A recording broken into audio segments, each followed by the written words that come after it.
The Skillshare tonight is to help you with your plastic-free July actions. We're going to hone in on how to write a press release and a news advisory. If you've done this before, or if you haven't done this before, I hope you can learn something new. We're going to get a little, we cover this in the trainings, but I'm going to get a little bit more in depth. So this is a critical grassroots organizing skill that we use a lot in campaigns, because getting media attention on what you're trying to do is essential if you're going to be successful. Because if a tree falls in the forest and no one's there to hear it, it does not make a sound, in fact, is the adage. So the media advisory and the media release are basically how you get press attention on any event that you're doing or any newsworthy item that you have to share. So let's get into it. So here we have the media advisory, and I use these interchangeably: media advisory, press advisory, news advisory. It's all the same thing. The keyword's advisory. This is a short, 1 page or less document that lets the press know that there's news happening that they should cover. It has a strong headline, so you're going to tease what's happening without giving away the big news, and I'll show you how we do that in just a second. And you want to give a hook in the news advisory. So you want to tease the news that you're going to share, but without giving it away, because you want the press to be interested enough to show up. This is like the movie trailer for your feature-length film. Most importantly, the press advisory has the location, date, and time of the press conference or the event. It might not be a press conference, could be a rally, could be a talk, could be you're releasing a report. It provides the contact information for somebody. So whoever's writing the media advisory, it's probably going to be your contact information, but this is so the press can get a hold of you if they have any questions. And then timing, you send it 2 days in advance at least, and then again the morning of the event, usually at like 8 o'clock. So we send it again the morning of the event because they make their decisions usually around 9 o'clock, the newsroom, about what they're going to cover for the day. So let's look at some examples. So here's a press advisory for a petition delivery in Yonkers. This was on June 1st, or the event, the delivery itself was on June 2nd. So here's what an advisory looks like. So at the top we have news advisory. Then here were all the groups that were involved in the event just listed. And this can be helpful to do if you have strong speakers. You can also list them here. And then we have for immediate release. Now, for immediate release does not mean the date that the event is happening. It just means the date that this particular document was released to the press. So this media advisory was sent on June 1st, but the event itself was on Friday, June 2nd. So we have the contact information here. Then we have the date and time, the location, and even a map pinned to the exact location. Then we have the headline. So we have in this headline the hook, and we have the reason why this is newsworthy. So the reason why it's newsworthy is because the Senate Majority Leader is involved. That is a big name that the press should be interested in. We have a petition with over 18,000 signatures that people are delivering to the Senate Majority Leader. And the hook here is that this petition is to pass 2 key plastic reduction bills in the final days of the legislative session. So this is a really strong headline, and it's giving us the what's happening and why it's newsworthy. Then there is usually a 1-paragraph summary of the who, what, when, where, why, without getting into any of the details about the news itself. So without getting into any background or really, it's just minimal. It's just, this is the event, this is why it's newsworthy, you should be there, here's how to get there. And then every news advisory at the bottom will have this, like this 30, or sometimes it's just the pound symbol. That just means that that's the end of the advisory. So I was so confused when I first started writing media advisories as to what this meant. It just meant that's it. So the press know. So this whole thing, oops, sorry. This whole advisory here is copied and pasted into the body of an email and was sent to reporters with this subject line. So it had media advisory in the subject line and then a summed up version of the headline. And you can send this to reporters individually. I just BCC'd them because I didn't know any of those reporters when I sent it. So that's one example. Here's another example. This is a very different advisory. This was for a much bigger event. This was for a rally and lobby day. The rally, we were expecting about 250 people, and we were meeting with 100 legislators in a single day. We also had a celebrity, Blythe Danner, and we had a national poetry slam champion, Melissa Lozada Oliva, who was speaking. So this event had a lot more going on than just a petition drop. So that's why it looks a little bit different. In this one, we chose to put the logos rather than listing the organizations because there were about 60 organizations co-sponsoring this. So we just said 60 state and local organizations will rally in Albany for bills reducing plastic packaging. Then we have multiple contacts for the press to follow. Again, here's the immediate release. So the event itself was on May 2nd, not May 1st, but this document went out May 1st. So every time you send a media advisory, you need to change this date where it says immediate release or for immediate release. We sent it again on May 2nd, changed the date to May 2nd. Then there is a description of the event, the who, the when, the where, and a small description of the organizations themselves. So this was a much bigger advisory. And at the bottom here, you have the pound symbol to show that the advisory is finished. So Christina, would you mind just dropping in the chat? We have a template media advisory for folks to use that you can make a copy of and edit for your own events. And don't overthink it, just fill it out, keep it to less than a page. If you want feedback, you can send it to us. But hopefully this will give you some assistance in writing a media advisory for your event. Mary, you have a question?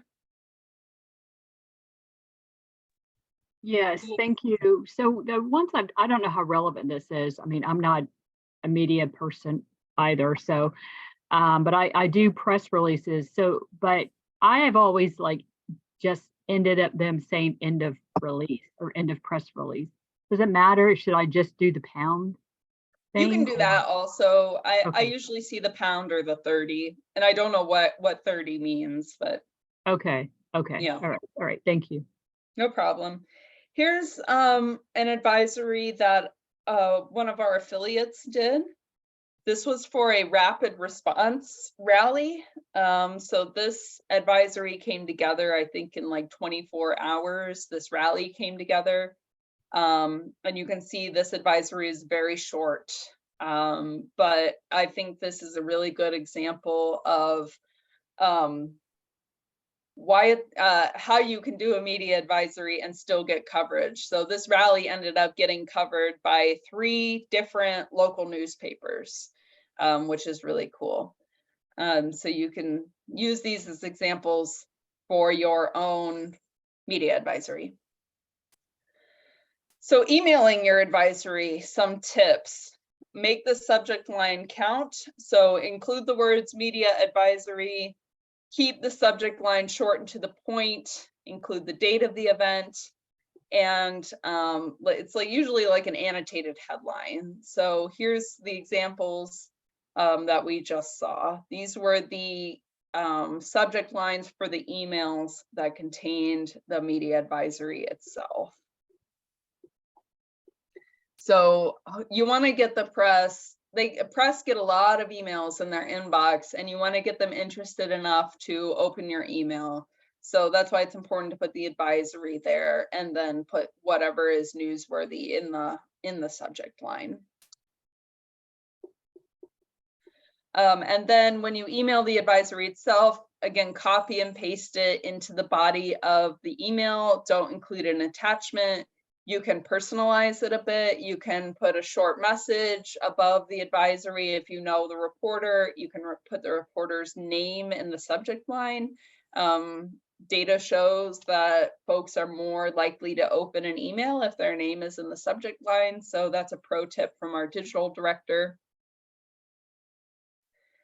And then send it a few times. You don't want to send it a lot. Like, you don't want to be annoying, but you do want to send it at least twice, depending on how quickly this event is happening. So you can send it up to a week in advance, but definitely send it 2 days in advance, and again the morning of. Or if it's a rapid response thing, send it the day before and then again the morning of. And then I also recommend calling your newspaper, your radio and TV stations, especially if you have some sort of visual element for your event. If there's like a good photo op, you can call the desk editor at the TV stations and get their attention. So in the template worksheet that Christina just dropped in the chat, there's a link for a template spreadsheet where you can make a media list. This is really important for your organizing, is to make a list of local media for emailing advisories. That way you have it ready when you need it. And all you need to do is start a spreadsheet and then go to the websites of your local print, TV, and radio media stations. And on the websites, usually on the contact page, there's an email for either the desk editor, the news editor, or sometimes they have a specific email for advisories. So put those emails into your spreadsheet, and then when you have an advisory to send, you have that list ready to go. And then anytime you interact with a reporter, also get their card and add their email and name to your spreadsheet. And it can also help if you look around at your local newspapers to see if there's a specific reporter who covers environmental stories, and try and get their email and send them your advisories. They may be more likely to be responsive. Okay, so that's the advisory. Some know they don't usually respond to the emails, but if you call, you can usually get confirmation that they have seen your advisory. Usually I just call and say, hey, we have a petition drop happening tomorrow. I just want to make sure that you saw our advisory. You know, we're going to have a giant petition to deliver. There's going to be a good photo op, yada, yada. So that's the advisory. Now let's talk about the release. Same deal. Keyword is release here. This is the document that tells the reporters actually what the news is. And usually the release is like a fully written article. You would write it as your ideal article about your event, as you would want to see it in a newspaper. So again, some similar elements with an advisory. It has the contact information, strong headline, and then this one's a bit longer. It's 2 pages usually, explaining what the news is and the relevant background. Then you have speakers, so you can get quotes from people within your organization. Maybe if your event has some speakers, they can offer quotes for the media advisory, for the media release. Include any sources for statistics. We usually hyperlink them, but you can also do footnotes. Just don't include them as attachments because reporters won't open attachments. And then any supporting materials, link those as well. And then actually print copies for your press conference or for your event, because you're going to physically hand copies of the press release to reporters at the event. And then you'll also email it to them after the event. And email it to your media list, even if the reporters didn't come to your event, because they can still cover it based on the media release. So here's a press release. Again, for immediate release, this is going to be the day of the event, because you're not going to release this document until the event itself. You have a contact, you have a strong headline. Then the first paragraph is a summary of the who, what, when, where, why. What is the news? Summarize that in the first paragraph, and then put a quote from your speaker near the top. Just a note on quotes. The quotes need to be on topic. Whatever you're trying to achieve through your news conference, whether you're calling on a specific legislator to support a bill, whether you're calling on a, I don't know, council person to deny a permit or something for a site fight, for example, you want that quote to be on topic.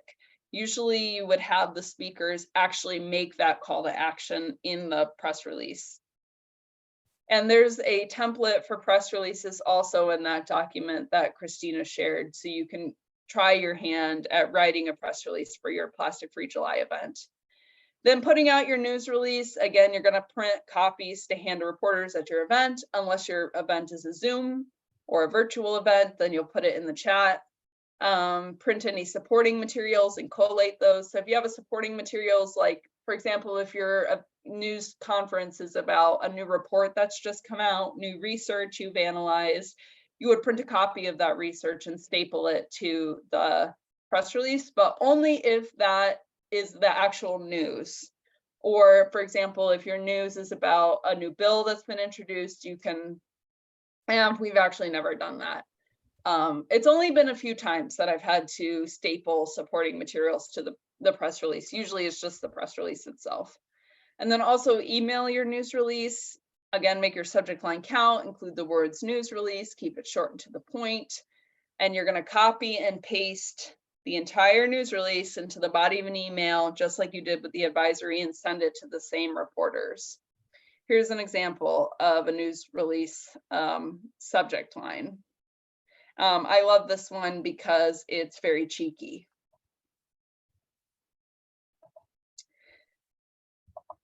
Again, don't include attachments. Hyperlink anything if you need to include other information, and you can personalize it if you have the bandwidth to do that, or if you know the reporters. Timing on the sending out the news release. So don't send it before your event. Don't send it the night before. I've had people get it confused with the advisory. You're not sending the news release out before, but do send it either immediately after the event or schedule it to go out as an email during the event itself. So that's it on media advisories and news releases. These slides are linked in the document Christina shared, and also we have guides on our website to how to write these. It's a really good skill to have. So any questions?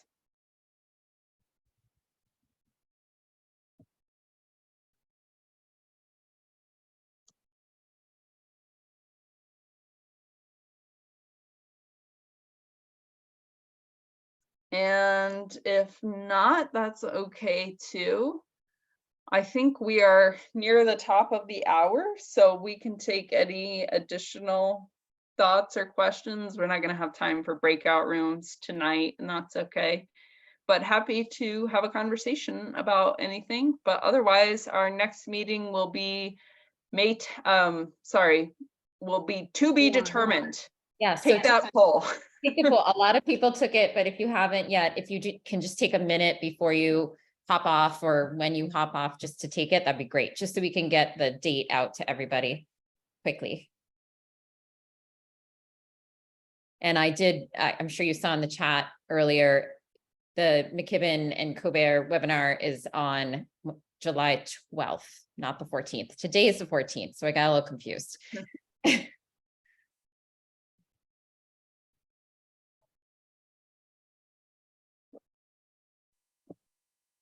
Okay, anybody want to just chat about anything? I just wanted to ask, I did the survey, but I did not write down what those options were. Can you just tell me what those 2 dates were so I can put them in my phone so I don't schedule something else on top? I think there were more than 2. So there was Thursday, July 13th at 6 or 7 p.m. Monday, July 17th at 6 or 7, and Tuesday, July 18th at 7 p.m. Okay, thanks. You hear that ding? Somebody just took it. There's another one.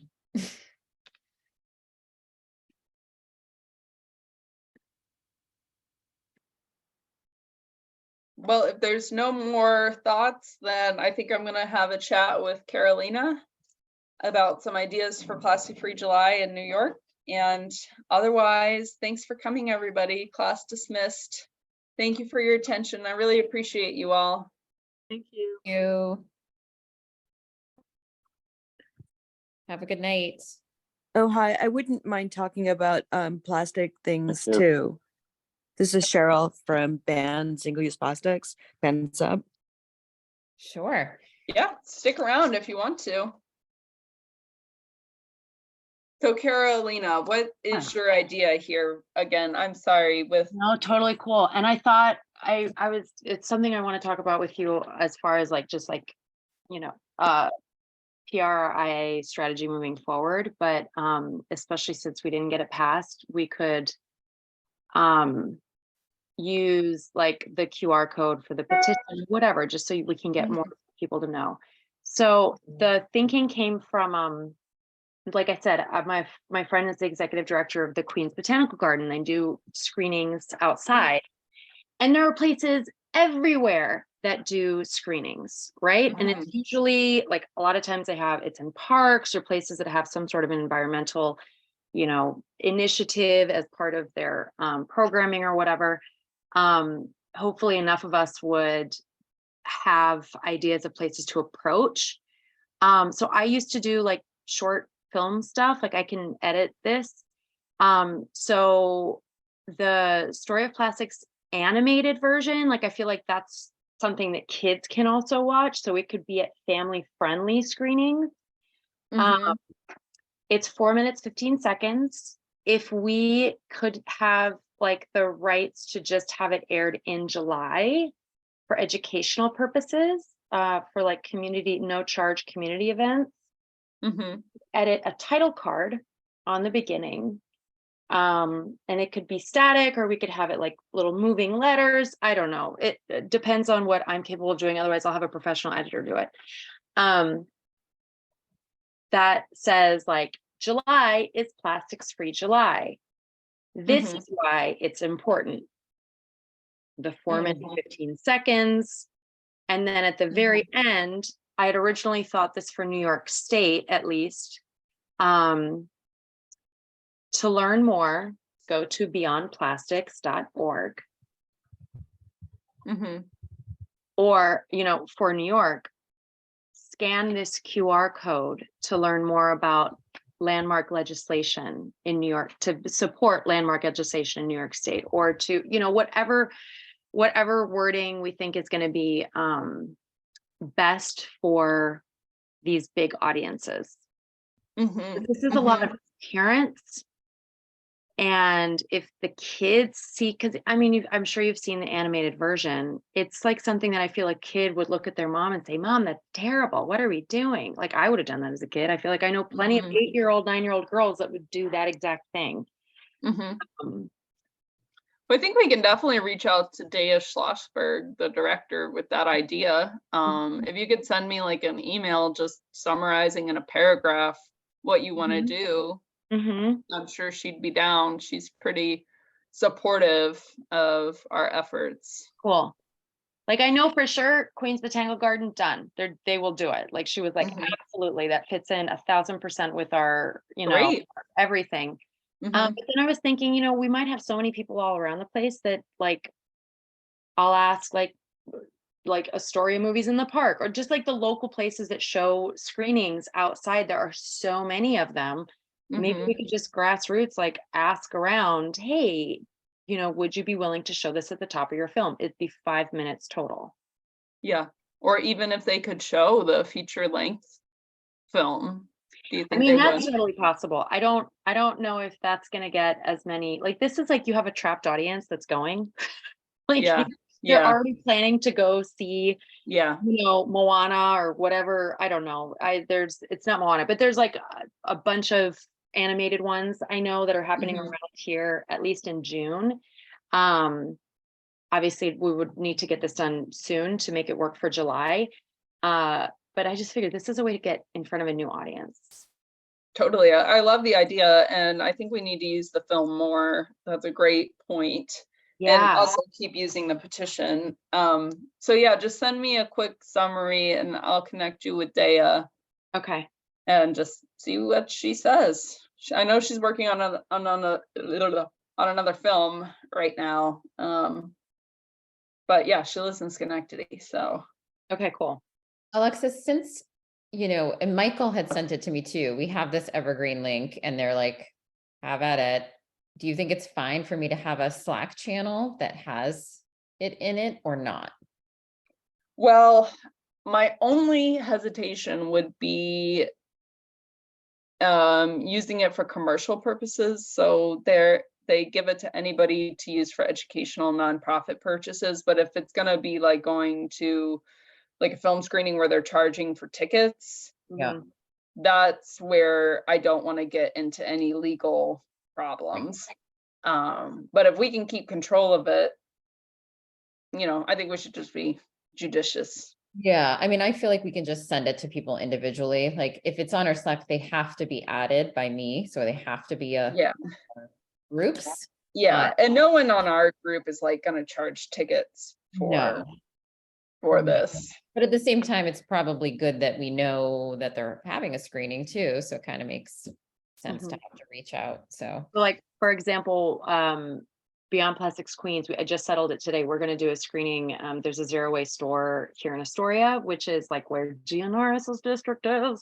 And we're going to do a screening, like probably on like a Friday night, and make it like just like a kiki, like bring your blanket, bring whatever. We'll have a projector, like a potluck, whatever. And the idea is that we'll make it kind of like a social thing too. Mhm. And then after the screening is done, we'll talk like, all right, and now this is what you can do. Because we're in, like, for us, it's like we're in Queens. We have some very influential legislators for something that could happen right here, right now. Yeah. Yeah. Yeah. So thanks for setting that, because I was going to ask for it anyways. Yeah, I'm just trying to do things now before I forget. Yeah, You know, yeah. so you don't get Did you bugged. say that was 90 minutes long? The full one is 90 minutes long, but there is a 4-minute, 15-second animated version. And it's really great about explaining what EPR is. Like, it has like these big fat, like, men walking around with hats that I think have like money signs on them. Like, it's like, this is Coca-Cola practically. And like, they don't pay anything. And so Okay. it's something for kids. Like, I You've feel probably like, heard.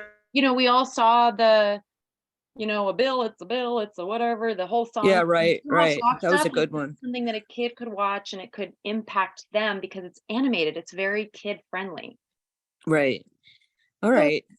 I'm pretty stuck. Like, I've been working on so much legislation, like I'm in California, and I've been working on divestment from fossil fuels from California's pensions. And I was working on plastic legislation, but our best bill just kind of got 2-yeared last month. So my focus hasn't been on Plastic Free July, but I now need to refocus it. So I've got to figure out what to do in July. And I guess you guys have a list of things that everybody's doing for maybe like as possible good ideas? Is that? Well, I mean, we've had meetings with members of other groups and they've told us what we're doing and we've collected them. That's not something that we've put out to the groups, but we did in the guide, we rolled out the idea of having a particular policy, you know, whether again, it's at the local level or state level, and doing a plastic take back to that particular district office, right? So, you know, if it was, or if it was a city councilor to City Hall. So people are kind of riffing off that, and some people have, you know, bills, really good bills that were brought this past session, but didn't pass, and they want to encourage their legislators to bring it again next session. So they're having kind of a celebration, and still inviting media and inviting those legislators. So I think, you know, if you want to talk to us more about exactly, you know, what policy you want to focus on, and it could be something like in New Jersey, there've been kind of some conversation opening up around a bottle bill. So there isn't a bottle bill. And so, you know, part of our Plastic Free July rally will be around, you know, pushing for that. Right. So after the teach-in last month on the building blocks of PET, I no longer support recycling. So I can't support Yeah. a bottle bill. Totally. There's other like skip the stuff, you know. Yeah. And Okay. Well, yeah. And California is like legislated skip the stuff, but yeah. Okay. I can think of it. So I'm also representing CAC, Climate Action California, because I help with their plastic group as well. with So Moon and right. yeah, I guess you know, well, I think maybe going around some policy or something, that might be the best thing we could do. I don't know if you guys heard of AB 1290, which just was the bill that got delayed as a 2-year bill, but that one was banning toxins and pigments in PET. So that's a really good one. Or maybe it's just bringing visibility to, we have 4 artificial turf legislations that potentially will pass in September of this year. So maybe that's a good one to focus on. I know it's World Refill Day, June 16th, I think. And I do have a refill store. So I was just hearing about try to coordinate a movie with a refill store or sustainability store. But I think the space requirements would be challenging. Yeah, I mean, I don't know how many, you never know how many people are going to show, but Right. you know, I've done it at a library. It's a good idea. Yeah, that worked really well. Right. And we also have a video that's being made on the toxins associated with plastics. So I should probably check and see like when that's going to, Claremont, California, through the League of Women Voters on plastics. So, and that's in July. So, okay, I guess I can start brainstorming with my groups and figure out what to do. Yeah, it sounds like you have some good options. Yeah. So kind of narrowing that down and seeing if other groups want to partner with you for it. Yeah. Okay, Cheryl, well, thank you. And I will look at what other groups are doing too, maybe to get like ideas on that. Yeah, are Just you a- on the Google group or in Slack already? Well, I know that Climate Action California. The Google group address for CAC is on there. Right. But not BANSUP. I don't think so. Will you email me and I'll check? Yeah, I will. Okay.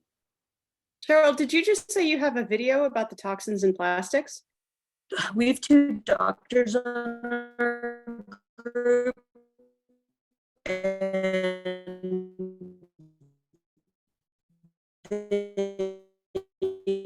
Cheryl, your sound is not. gave a presentation last year, and that finally has been turned into now they're working on. Okay, so Yeah. on the toxins associated with plastic, video or recording, and now they're working on the music or the background for that. So it should Oh, be done wow. soon, I hope. Yeah. We'd love to see that video. Yeah. Can Yeah, you share that it as a was tool actually when it's one of our- ready? Yeah, absolutely. It was one of the better attended talks that we gave, for sure. Yeah, us too. We talking about that stuff, like people are very interested in it right now. It's because it's the first time we're starting to hear about really, so we know that, there are all these toxins, but what are they doing to us? And that has been the key element. I think studies are just being really done on that, or bringing those things to the surface. Yeah, yeah. I'll be in touch with you because I'm particularly looking for stuff about that, or stuff, yeah, videos covering that. Okay, yeah, absolutely. Great.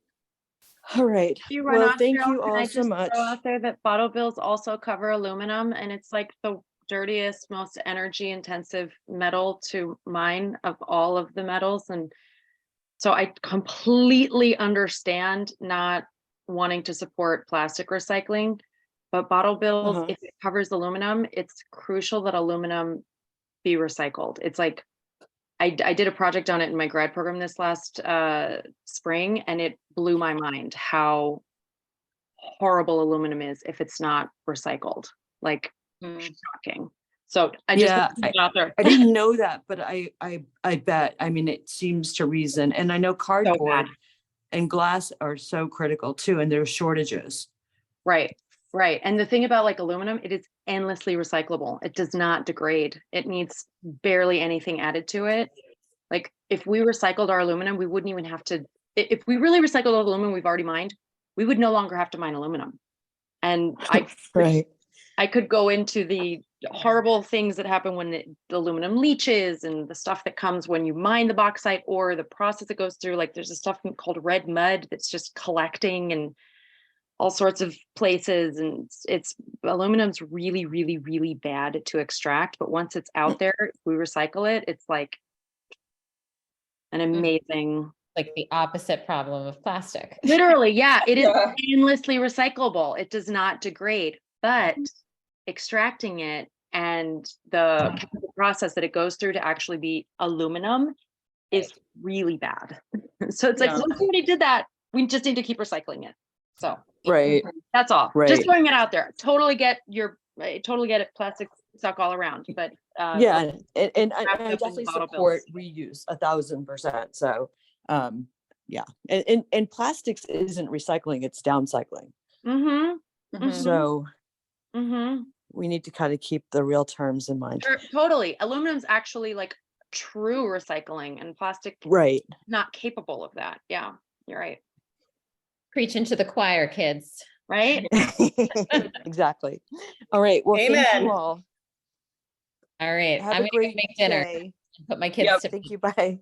Okay, Good night, everybody. bye.